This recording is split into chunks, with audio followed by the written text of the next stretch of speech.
Pessoal, eu falei aqui no último vídeo que falaríamos sobre direito e novas formas de trabalho por aplicativo. Olha só que interessante. A gente tem falado aqui que o direito é muito dinâmico por causa desse dinamismo da sociedade, né? Novas formas de direito vão surgindo, criando obrigações. Isso é muito interessante.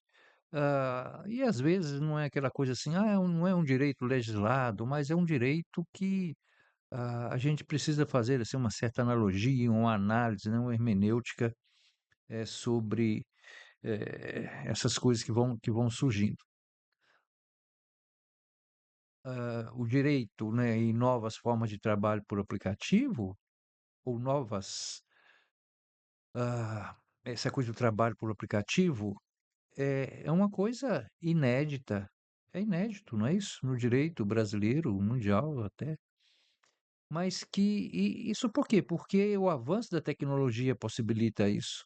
Nós queremos cada vez mais celeridade na entrega, dos produtos, as empresas vendem pela internet, essas plataformas, enfim, há uma dinâmica disso, uma coisa muito rápida, não é isso? Você compra pela internet, pelo telefone, pelo WhatsApp, enfim.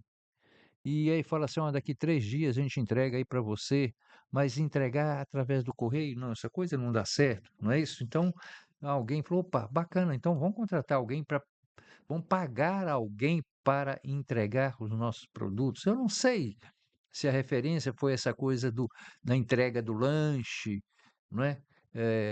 Enfim, tudo isso, né, é trabalho por aplicativo. Isso é que importa. Mas aí as pessoas começam a questionar via judicial. Espera aí, eu tenho direitos trabalhistas ou não? A CLT entra nessa julgada, nessa coisa toda, nesse trâmite? Então,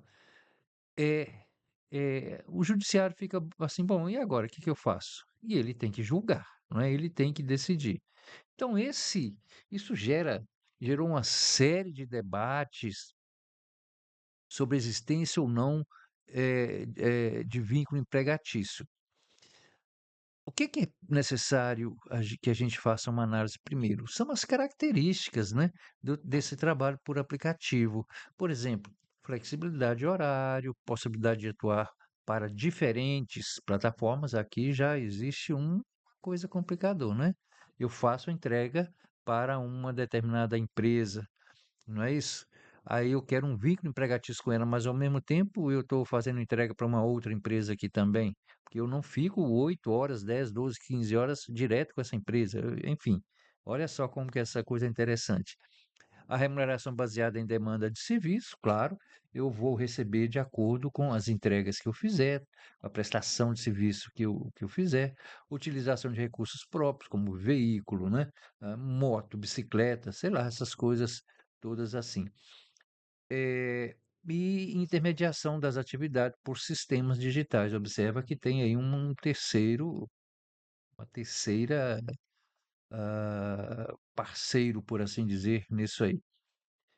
Agora, o que que é vínculo trabalhista, hein, pessoal? De acordo com a CLT, o vínculo de emprego ele é caracterizado pela presença simultânea, primeiro, de pessoalidade, o trabalhador não pode ser substituído livremente, onerosidade, recebimento de remuneração, a habitualidade, a prestação, contínua do serviço, subordinação, né, em que o empregado cumpre ordens e é controlado pelo empregador. Essas são as características para, se ter o vínculo empregatício. Alguns argumentos aqui, pessoal, interessante. Existem argumentos que são favoráveis, outros contrários ao reconhecimento desse vínculo, do vínculo empregatício entre as pessoas e essas plataformas, né. O Para quem os argumentos favoráveis ao reconhecimento do vínculo é controle das atividades por aplicativo, definição de regras de funcionamento, pela plataforma, aplicação de bloqueios e sanções aos trabalhadores. Opa, essa questão da penalização sim chama atenção. Dependência econômica de muitos motoristas e entregadores, isso é importante. monitoramento constante por meio de algoritmos. Ou seja, o empregado ou o prestador de serviço, eu vou dizer assim, o prestador de serviço, ele é monitorado, ele é fiscalizado, ele é punido, não é como está previsto lá na CLT. Para os argumentos contrários ao reconhecimento do vínculo, aparecem alguns que são bem interessantes. Por exemplo, a questão da liberdade para escolher dias e horários de trabalho. No caso do vínculo empregatício, o empregador fala, ó, é hoje, é amanhã, é segunda, terça, sábado, domingo, terça.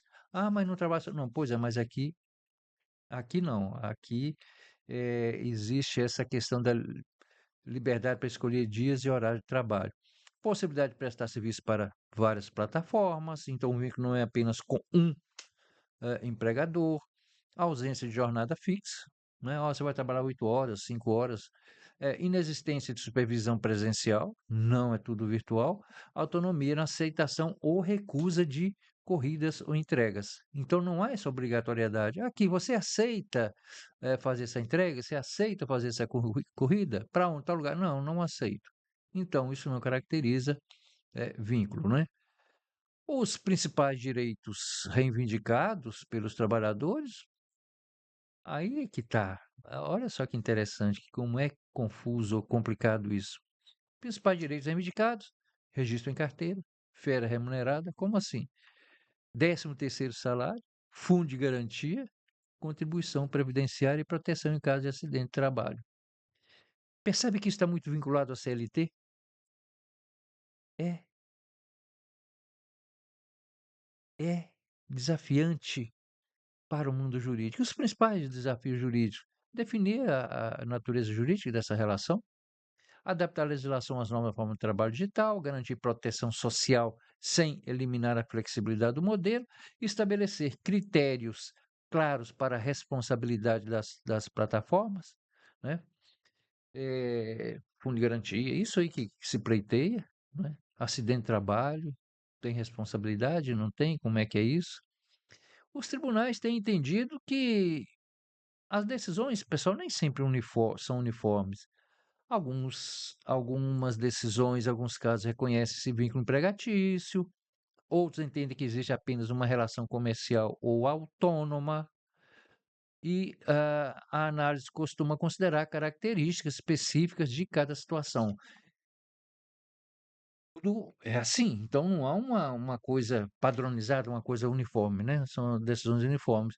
Quais são os impactos sociais e econômicos? Ampliação de oportunidade de renda, crescimento da chamada economia de plataforma, discussões sobre precarização do trabalho. Sim, isso, o direito do trabalho, ele processa, ele trabalha isso constantemente, não é? Essa questão da precarização do trabalho é quando alguns direitos são solapados, são desvirtuados até, eu diria assim. Necessidade de equilíbrio entre inovação tecnológica e proteção dos trabalhadores. Não sou mãe de Ná, não sou adivinho, mas aqui já deixo para você. Certamente nós vamos falar mais isso no futuro. Nós já estamos vivendo algumas situações interessantes no que diz respeito à inteligência artificial. Então, vai provocar um desequilíbrio muito grande entre a inovação tecnológica e a proteção dos trabalhadores, né? Empresas estão demitindo milhares e milhares de empregados, substituindo pela inteligência artificial. Vamos ver isso mais à frente. Então, finalizando, pessoal, a gente pode dizer o seguinte, que o trabalho por aplicativos representa uma das maiores transformações do mercado laboral contemporâneo. Então, a busca por um modelo que concilie inovação, flexibilidade e proteção social continua sendo um dos principais desafios do direito do trabalho na era digital. Você concorda? Ah, então, por favor, nos siga aqui no canal do Prof. J. Bosco Direito. Acione o sininho para você receber informações sempre às segundas, não, terças e quintas por volta do meio-dia. Tudo bem? Não se esqueça de inscrever no nosso canal. Divulgue essa ideia. Um abraço, até a próxima.